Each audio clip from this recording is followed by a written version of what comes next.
Hey cats, it's your midsole man Eddbud here. I have a word of warning for you today, guys, about running shoes. You should use them or lose them.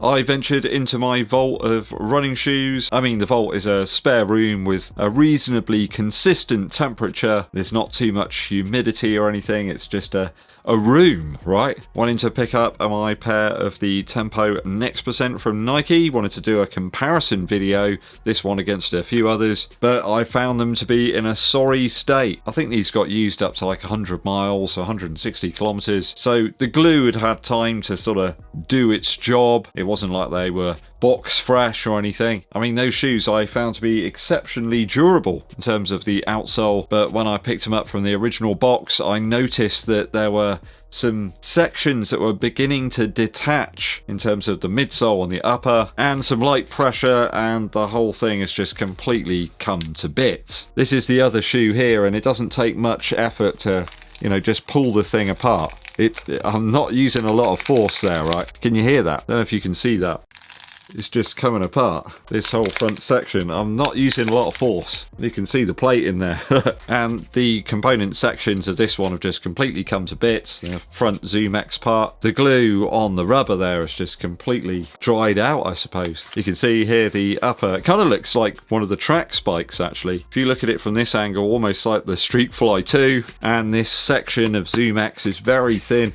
And there's just no glue on it at all. The glue seems to have completely dried up, and there was just nothing holding it together. It's quite bizarre. Maybe the glue's like lost its adhesion or something, and herein lies some of the issues I think Nike had around that period. I think these were manufactured in 2021. They've always had problems keeping other materials attached to that PEBA-based foam, that ZoomX material. Always feels to me since then that they've always had a coating on ZoomX to try and keep it attached to the other parts of the shoe. The ZoomX here does feel different now as well. It doesn't feel anywhere near as sort of soft or springy, isn't as quick to return to form. Certainly not the magic stuff that we had in the Vaporfly 4% original. The plate in this one's very much like plastic. It's extremely flexible now. It does look like the rear back section of React does adhere to that plate better, and the rubber as well. It does seem to stick much better to the React material rather than ZoomX. It's just sort of peeled away there, and you can see from this that that plate is like, look, it's just gone. I've just cracked it. In fact, there's nothing there. It's not very thick whatsoever. I'm just going to use a little bit of force to try and, you know, remove it from this other section. So anything attached to the ZoomX just easily peels away. There was almost nothing, in fact, connecting this part here down onto the plate. Just gone completely brittle over a few years. Again, this is a shoe that I've used. I really enjoyed using it, but after being stashed away for a bit of time, it simply isn't what it was out of the box. Glues have hardened up, ZoomX materials changed. So the lesson here is, when you get your shoes, use them. Don't expect them to be the same as they were like when they first released. Please don't leave them sitting in a box in a cupboard or anything, because you might end up with something like this. I remember seeing some of the basketball shoes, they simply just sort of crumble and disintegrate, and to be honest, that's not far off what's happening here. The glues, the material, the rubber, none of it lasts. So get them on foot and enjoy them out there. Running shoes are made to be enjoyed. Don't just stash them away and wait for like a special day. Today is the special day. Enjoy the properties that they have. Don't wait for a perfect day to use a shoe that might not last a few years. I mean, all I'm left with now from these is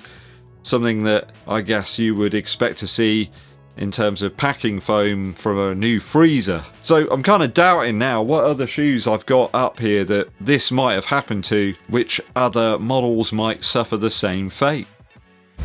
Oh, the ADIZERO ADIOS Pro from Adidas. What a great looking shoe. I have to say, I did get these back on foot and inspected them, and there's absolutely no problems here. This seems to be made of sterner stuff. I think these had a good 100 miles on them, so they've been used once again, and I kept them because they still to this day are the fastest shoes for me over the half marathon distance. I think I did 1:30:18 in these back in the lockdown. Banger of a shoe. The Light Strike Pro material just seems to be a bit more impervious to the test of time. The rubber seems to be okay. It hasn't kind of gone all strange. It's not started to shrink or anything. On foot, the foam still feels great, actually. It just feels like the Light Strike Pro that you would expect to find in like the Evo SL or something. Just seems like this stuff adheres to other materials that bit better. Maybe Adidas are using better glues or something. Overall, you could still race in this shoe. Absolutely no problem whatsoever. It feels great. What else can I have a look at?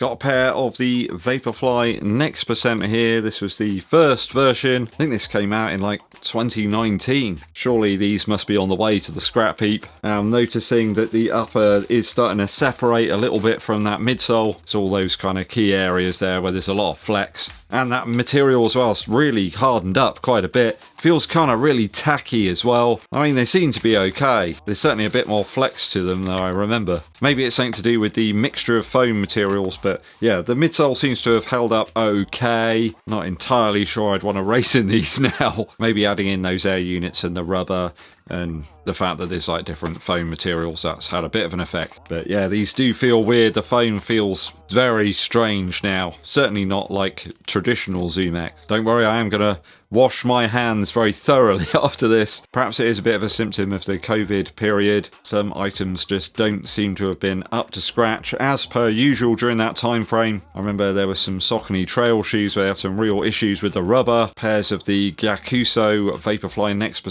were seemingly sitting around in a factory or in a warehouse for ages during that period. I remember Nike selling them off for half price even. And the brick-like Nike Pegasus 37. The React in that was super firm and solid. I mean, that stuff makes React X look like super shoe foam now. How about these? The METASPEED Sky. Foam seems to be alright actually in the build of the shoe. Well, the upper's not going anywhere. These have been used for a good 100 miles. They still feel great. On foot still feels okay as well. Doesn't feel like it's lost too much of its sort of responsiveness. Perhaps some of these other foams where air particles are slowly being released, they're just getting sort of more dense and slightly firmer, beginning to lose that super shoe squash. So I think my advice for you really is to use your shoes. I mean, who knows how long some of these are going to last before they start to fall to bits. This one seems to be particularly bad for that. Don't let them sit around waiting for you. Get them on foot and get some miles in. Because, you know, one day you might not be able to run, right? In which case, savour every mile, enjoy it, and live life in the moment because it's finite. A little bit like these shoes. Let me know if you've had any running shoe capitulations after lack of use, or perhaps you've had some brand new ones that have just been stashed away in the box, and when you've got them out, they've just fallen apart. We'd love to hear your stories down in the comments.